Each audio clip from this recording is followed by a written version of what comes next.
Bonjour tout le monde, j'espère que vous allez bien et que vous avez le feu. Je ne sais pas pour vous, mais quand j'ai eu la foi, j'ai tout de suite eu envie de découvrir ce qu'il fallait faire. Apprendre la recette pour recevoir les bénédictions, puis j'ai découvert la grâce de Dieu. Moi qui pensais qu'il fallait faire plein de trucs pour mériter l'amour de Dieu, j'ai réalisé qu'en fait, il a déjà tout accompli. Il a fait tout ce qu'il fallait pour que nous puissions avoir accès à son royaume, par amour. Du coup, je me suis demandé ce qu'il fallait faire pour être sûr et certain de bénéficier de cette grâce, de ce don gratuit. Rien. Nous sommes tous pécheurs, et aucun de nous ne mérite d'aller au paradis. Du coup, Dieu est venu lui-même sur terre en la personne de Jésus-Christ pour payer à notre place notre dette parce qu'il nous aime et qu'il ne veut pas nous voir finir au barbecue. Nous n'avons rien à faire pour la recevoir puisque nous l'avons déjà reçue. Si je donne un mois de salaire à mon employé en échange de son travail, c'est pas un cadeau, c'est une rétribution.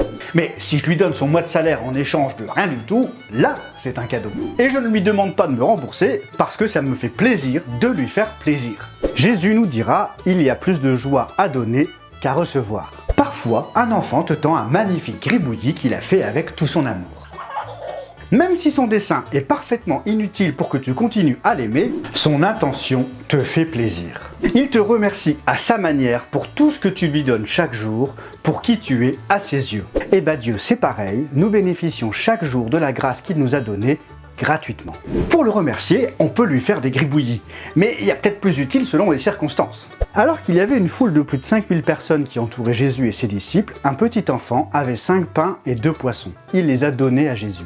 Jésus les a pris, il les a acceptés, il les a multipliés pour nourrir la foule. L'enfant aurait pu faire un gribouillis, mais ça n'aurait pas été très utile. Plutôt qu'un gribouillis, cet enfant a donné quelque chose d'utilisable à ce moment-là. De nos jours, ça peut être donner du temps avec une personne qui se sent seule ou qui a besoin de soutien. Ça peut être donner de la nourriture, des vêtements. Ça peut être un don d'argent pour une association, une œuvre missionnaire.